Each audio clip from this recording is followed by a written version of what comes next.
Bem, pessoal, vamos dar continuação a mais uma videoaula, que na verdade é continuação da videoaula anterior, aí a respeito de classes e objetos em Python, né? Então nós estamos vendo aí as classes e objetos em Python. Eu vou fazer uma pequena revisão, já que foram bastantes informações, né, a respeito desse assunto na aula anterior, certo? E nós vamos dar continuidade aqui, fazendo antes uma breve revisão.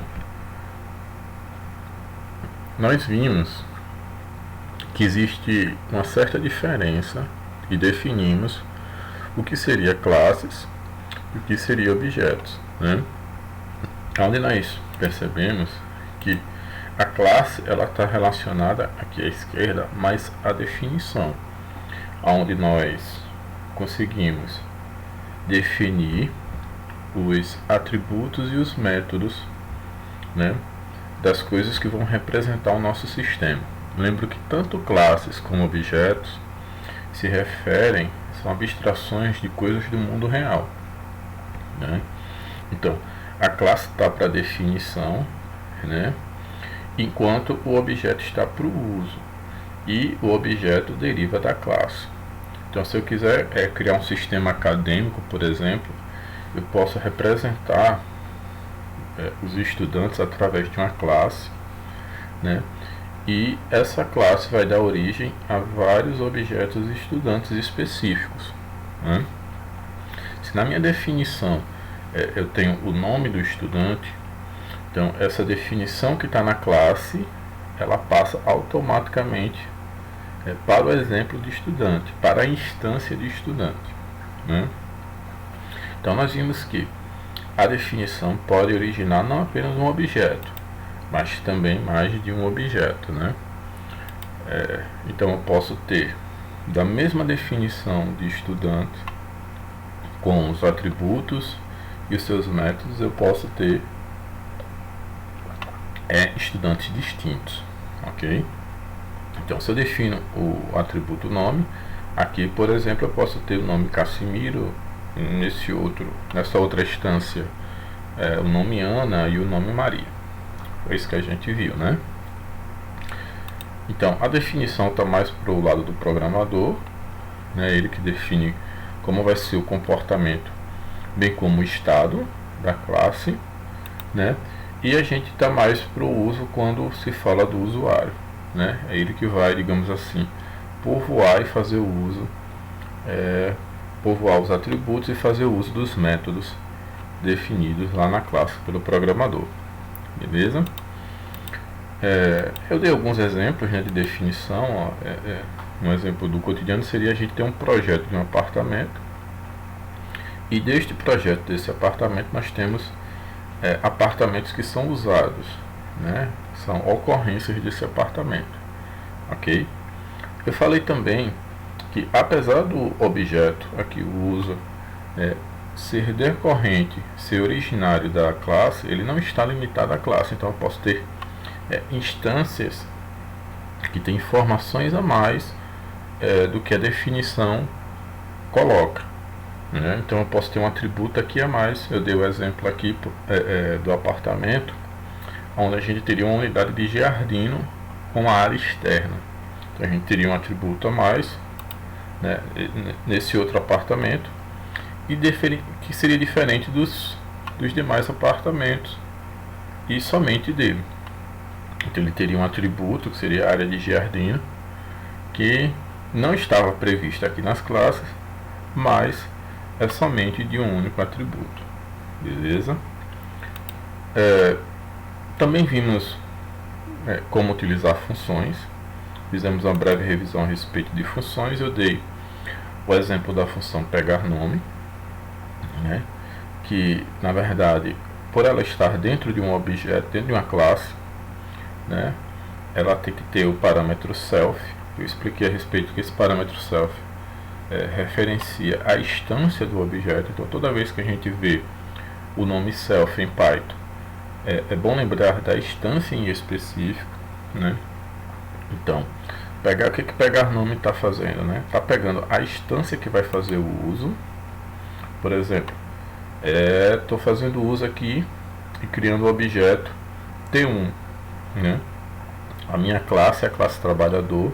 Eu estou criando o objeto T1 da minha classe trabalhador.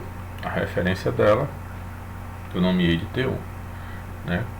Então, T1 é o objeto da classe trabalhador.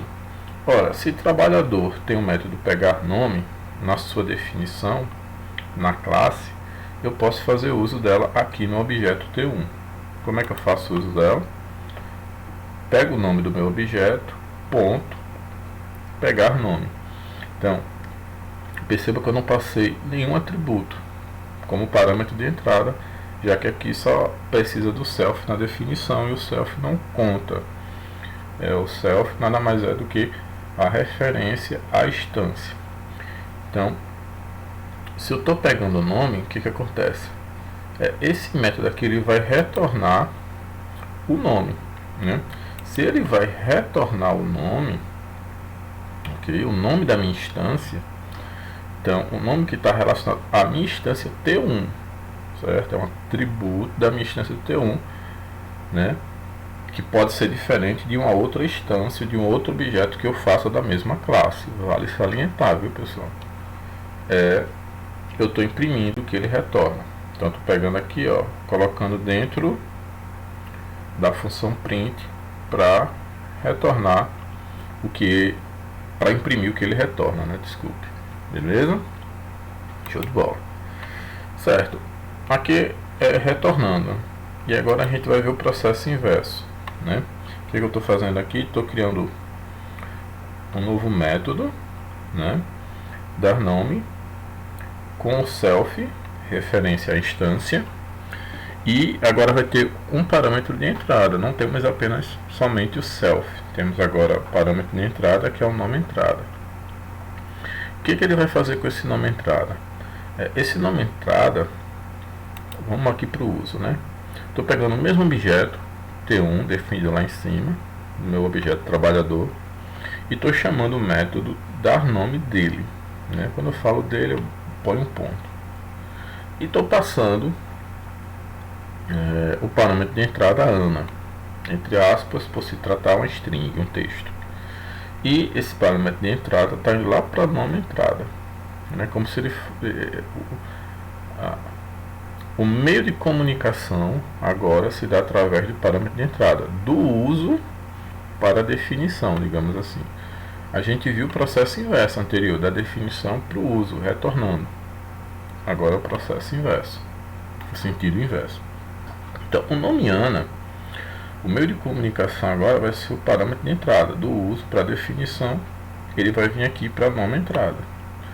Vindo para nome entrada, estando dentro dessa gaveta, dessa variável, desse atributo, ele vai ser passado, ó, recebe, nome entrada, vai cair no nome da nossa instância.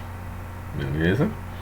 Então, o nome Ana, em última análise, vai cair no nome da instância T1. Então, qual é o valor que eu vou ter dentro do nome de T1?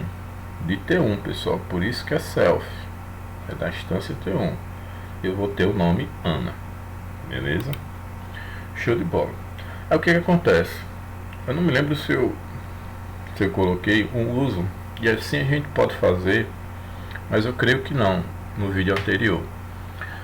O uso das funções soltas. A gente pode definir uma função, pessoal, de forma solta, certo?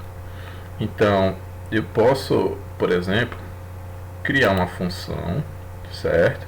E definir ela de forma solta. Vamos aqui para o exemplo. Aqui está o código.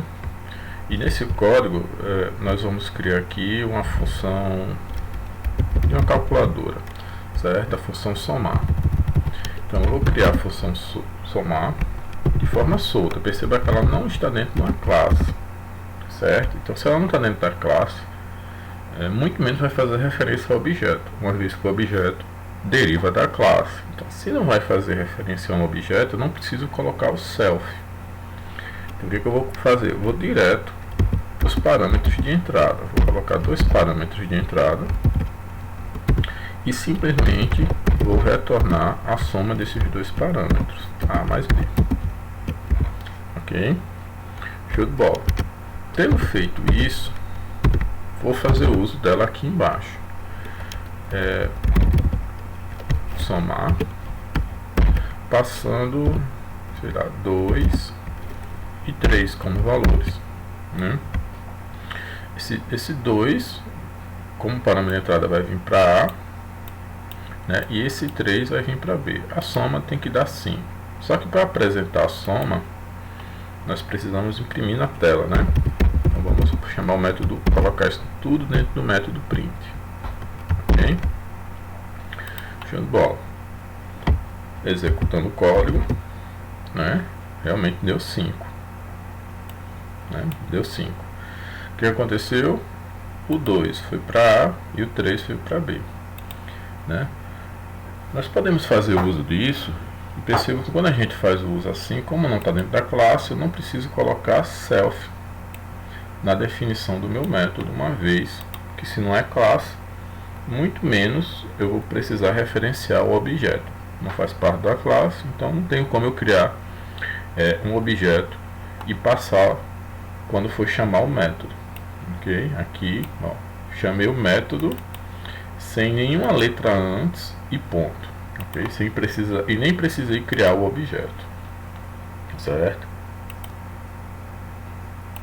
Beleza. Mas se eu fizer assim, o que acontece? Se eu criar as funções soltas, eu posso programar dessa forma? Posso. Mas não é o objetivo do nosso curso. O nosso curso é uma programação orientada a objetos. E essa forma de programar com as funções soltas, digamos assim, né, sem fazer parte de classe, é uma programação procedural. Né? Você está chamando os procedimentos e não é esse o nosso objetivo aqui. Nosso objetivo é programação orientada a objeto, ok? Então, vamos agora, né, revisar um pouco. Então eu tenho minhas classes, certo? Que está relacionadas à definição.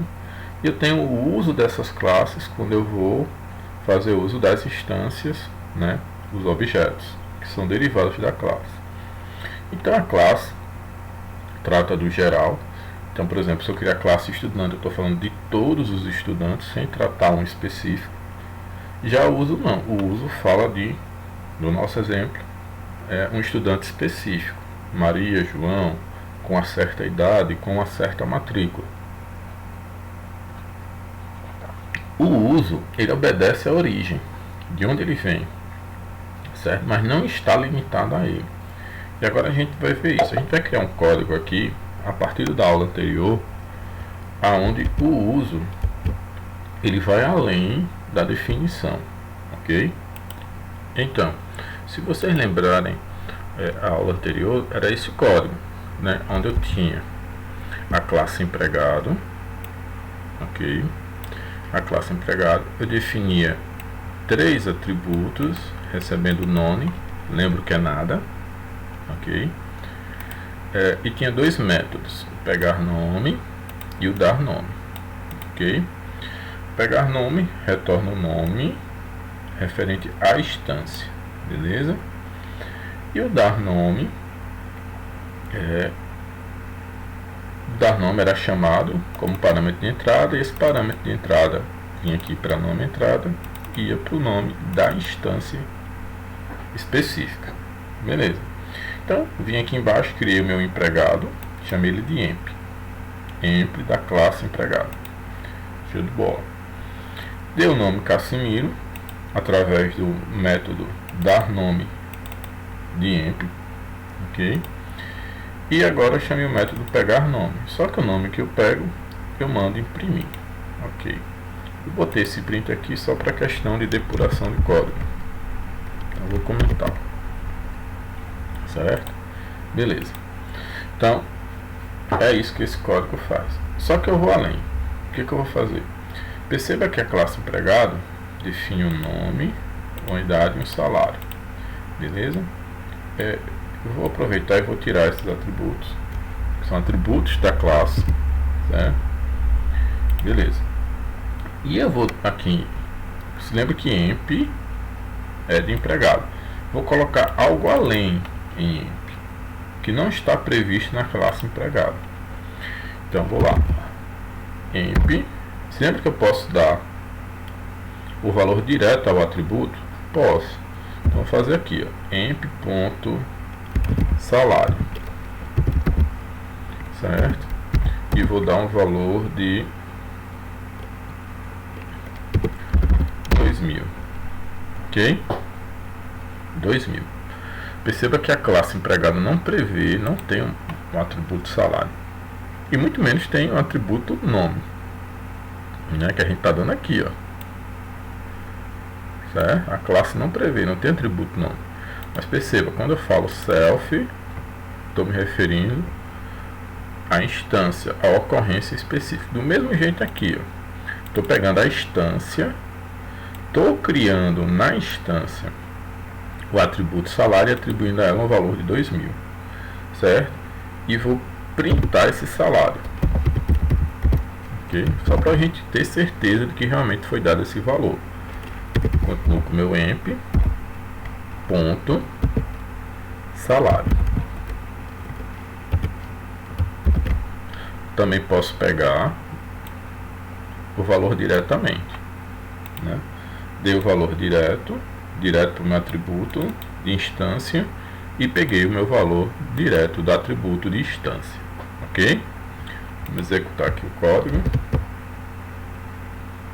Na hora que a gente executa o código, ó, imprimiu o nome Casimiro, que foi no ano passado, e realmente pegou, ó, o valor que foi passado. Então eu consegui dar R$2.000 para o salário do meu empregado em específico e peguei esse salário e imprimi na tela. Mesmo a classe empregado não está previsto salário aqui para ela. Então isso é um atributo, o salário, somente da minha instância empregado, ok? Show de bola. Do mesmo jeito, o nome, ó, self nome, vai ser somente para a instância self. Então, quando a instância eu chamo o método dar nome, ele já cria, né, o atributo nome para mim é essa instância emp, ok? Então todos os dois são atributos de instâncias. Agora olha só que legal, imagine que eu agora vou usar um método chamado dir, certo? Esse método dir ele vai imprimir o que meus objetos, ok? O que tem dentro dos meus objetos. Então ele vai pegar tudo que tem dentro dos meus objetos. Então eu vou pegar meu objeto emp e eu quero imprimir o que tem dentro dele, certo? Ó, se eu quero imprimir para sair na tela, né? Vou botar aqui print, ok? Vou comentar os prints anteriores para a gente não ficar cheio de print aqui na tela. Que minha intenção agora não é, a gente já foi já vimos aqui, né, o uso dos atributos, os atributos de instância não é mais necessário, por enquanto não. Ok, então ó, vou executar o código. Ok, executei o código. Então, imprimi tudo que está dentro de empregado, de emp, do meu objeto emp. Então, tem vários métodos, tá vendo? Vários métodos, vários atributos, beleza. Agora, o interessante é que esses atributos aqui, ó, esses atributos e esses métodos, muitos deles são dados pelo próprio Python. A gente vai aprender init, vai aprender o próprio dia aqui, ó, que a gente utilizou, né? Format, por aí vai, né? str é outro que a gente vai aprender, né? Beleza, mas eu quero me apegar a esses daqui, ó, esses últimos, né? Perceba aqui, emp, por vir da classe empregado, emp veio da classe empregado. Então o que ele tem? Como ele veio da classe empregado, ele tem os métodos dar nome, ok, que foi definido na classe empregado, então veio da origem dele, e pegar nome. Ele obedece à origem desses dois aspectos, mas ele tem outros atributos além dos dois métodos. Ele vai além. Ele tem o atributo nome, né, e o atributo salário. Então é específico de EMP, porque a minha classe empregado não prevê esses dois atributos. Quer ver só? Vou criar um segundo empregado chamado de EMP2, né, do tipo empregado, certo? E agora eu vou printar o dir, o que EMP2 tem. Não é mais o EMP, certo? É EMP2. Então eu criei ele, não fiz nenhuma alteração na minha instância, ele está simplesmente obedecendo a classe e estou imprimindo o que tem dentro dele. Beleza? Vou executar o código. Executei. Olha só. Além dos métodos que ele recebe por padrão em Python, né, ele tem aqui somente dar nome e pegar nome. Então ele está obedecendo somente a classe. EMP1 não obedecia a não obedece a classe. Por quê? Porque eu estou chamando o método dar nome. Esse método dar nome ele cria um atributo de instância chamado nome, né? E aqui eu estou dando um valor direto ao atributo de instância que eu criei, que é salário. Interessante, né? Então, resumindo, eu posso criar um objeto que ele vai além da minha classe, certo? E com isso colocar mais informações. Só que essas informações desse objeto é só para ele e somente para essa instância. Beleza? Agora, pessoal, eu quero fazer uma modificação que reflita em todos os objetos daquela classe específica. Então, se eu quero uma modificação que vai refletir em todas as instâncias da classe, o que eu vou fazer? Eu vou fazer uma mudança na definição. Então, quando eu fizer a mudança na classe, como todos os objetos, todos os usos, né, vai vir daquela classe, vai refletir em todos os objetos daquela classe, beleza? Então o que eu vou fazer? Eu vou criar um atributo de classe, beleza? E também vou criar um método de classe. Então, tanto o atributo de classe como o método de classe, como eu estou mexendo na origem de onde vem, vai refletir em todos os objetos. Vamos aqui para o código. Então, olhando aqui o código que a gente tinha, vou fazer algumas alterações. A primeira alteração que eu vou fazer é criar um atributo para minha classe, atributo de classe. Esse atributo eu vou chamar ele de salário, certo? Esse atributo salário ele vai começar com nome. Perceba que eu alterei na minha classe. E aqui eu estou imprimindo o que tem dentro de EMP2, que é uma ocorrência, um objeto de empregado. Vamos ver qual é a execução desse código, como ele está como resultado. O que acontece? Né? Então, dar e pegar nome, que são os métodos, show de bola. E olha só o que apareceu, salário. Por quê? Porque eu modifiquei na origem. Como eu modifiquei na origem, EMP2 está obedecendo à origem. E eu estou imprimindo aqui, né, o que tem em EMP2. Beleza? Show de bola. Vamos fazer o seguinte agora. Imagine uma situação hipotética, apenas acadêmica, que eu queira dar um aumento a todos os meus empregados. Então, o aumento que eu der em um empregado vai refletir no salário dos demais empregados, em todas as ocorrências, independente de nome, de idade, em todas as ocorrências, esse aumento vai surtir efeito, beleza? Então, primeira coisa, eu vou definir um método, e o método tem que ser um método de classe. Ele não pode ser um método que lida apenas com a instância. Para eu definir um método de classe, eu tenho que fazer uma que a gente chama em Java, a galera de Java chama isso de anotação, né? A gente começa aqui com arroba, certo?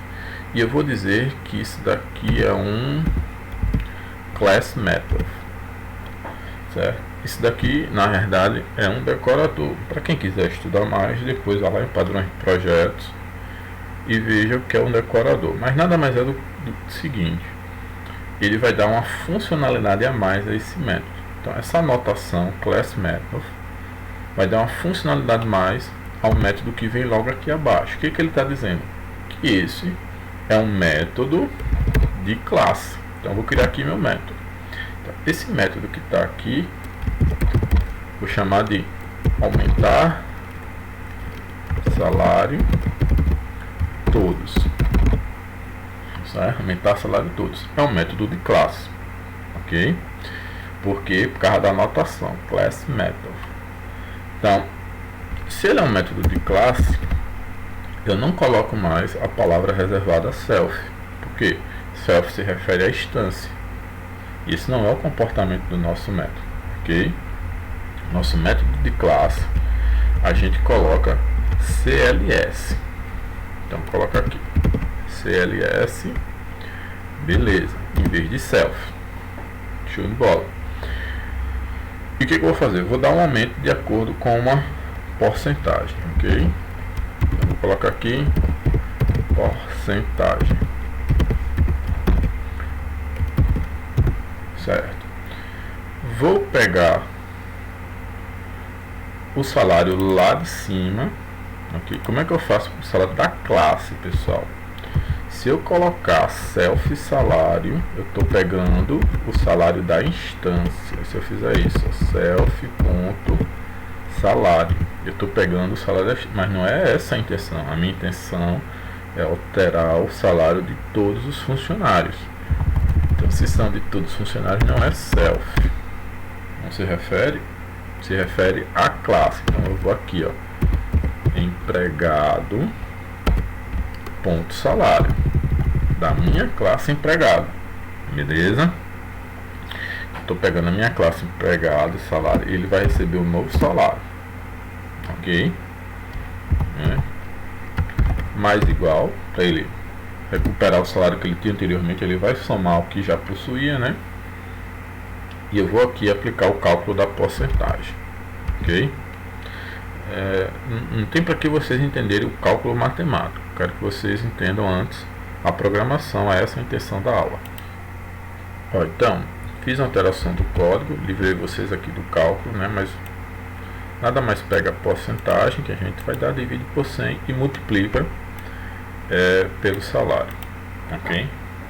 Então, faz o cálculo matemático a partir da porcentagem, somando ao que já existia. Beleza. O que eu vou fazer agora? Vou pegar o meu emp, certo, de nome Casimiro, e vou dar um aumento para ele utilizando o método aumentar salário todos, ok? Só que como eu estou utilizando o método aumentar salário todos, isso vai se refletir não só em emp, mas como também em emp2, e é isso que eu quero mostrar para vocês. Então vou pegar aqui o meu emp ponto, vou chamar o método aumentar salário todos, certo? Sim, o que eu vou fazer, né? Eu vou começar o salário de todo mundo, sei lá, com 1000. Todos a classe começa com 1000, então todos os objetos vão começar com 1000. Fica mais fácil a gente calcular as porcentagens, ok? Então, pegando o salário todos, vou dar um aumento de 10%, ok? Presta atenção, eu estou pegando o do emp, e vou dar um aumento de 10% e vou mandar imprimir o salário desse emp, ok? Certo? Vamos executar o código para ver o que acontece.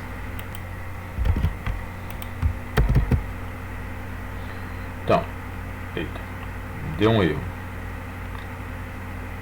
né? Aqui no class method, vamos ver o que foi. Bem, descobri o erro, né? O erro era um erro de indentação, aí tive que indentar o código todo, mas vamos lá. Então tá aqui, vou executar o código. Então o que foi que eu fiz? Ó, deu 1100, realmente, né? Todos os funcionários começam recebendo 1000. E eu chamei o método aumentar salário de todos, só que eu utilizei o emp, beleza? E mandei imprimir o salário deste emp. Só que agora, em vez de usar o emp, eu vou usar o emp2, ok? Agora executando, pessoal, com o emp2. Então, deu salário utilizando o emp, mas na hora de imprimir, prestem atenção aqui, ó. Na hora de imprimir eu estou pegando o salário de emp2. Como aumentar salário de todos é um método de classe, ele vai dar esses 10% de aumento em todas as classes que vier de empregado. Então, emp2, ok? Como veio de empregado, também vai receber essa alteração, ok? Vamos ver, certo? Então, ó, emp2, na hora que eu mandei imprimir, ó, também deu os 10% de aumento. E se eu criar um terceiro, se vier de empregado, acontece a mesma coisa. Todos os objetos vão sofrer a mesma alteração. Por quê? Porque salário é um atributo da classe, né? E o método aumentar salário todos é um método da classe. Então, se é um método da classe, reflete em todos os métodos, beleza? O pessoal que programa em Java, abrindo parênteses aqui, né? O pessoal que programa em Java fala do métodos estáticos, que tem um comportamento semelhante a esse, né, dos métodos de classe. Aqui em Python a gente também tem métodos estáticos. Então, se eu pegasse aqui o class method, eu poderia botar, se eu não me engano, static method, tá vendo? O que acontece? O método estático, eu não preciso colocar a referência da classe, somente, nem a da classe, nem do objeto, somente o parâmetro de entrada. Por quê? Porque o método estático, ele é um método independente. Ele nem faz referência à classe, apesar de estar dentro aqui da classe empregada, ele não faz referência à classe e nem faz muito menos referência ao objeto, senão a gente colocaria a palavra self, beleza? Isso tem uma diferença interessante quando a gente vai falar de herança, mas isso daí é assunto para a próxima aula. Se a gente quer botar um método da classe, adianto que o correto é fazer o class method, como a gente tinha anteriormente, beleza? Class method, e a referência aqui a classe, já que é o método da classe. Ok, galera? Então é isso, por hoje é só. A aula já vai bem longa, mais de meia hora de aula, já que a gente teve uma revisão. Um objeto pode vir da classe, mas não se limita a ela. Pode ter atributos e métodos somente da classe, de instâncias, né? Principalmente atributos. E quando eu quero fazer uma alteração que reflita em todos os objetos daquela classe, então eu tenho que criar um atributo da classe, referenciá-lo pelo nome da classe, ok? E criar um método da classe chamado de class method, beleza? Assim, a alteração que eu fizer vai surtir efeito em todos os objetos oriundos daquela classe. Tranquilo, galera? Creio que tenha ficado claro, espero que tenha ficado claro, e até a próxima aula. Valeu aí pela atenção.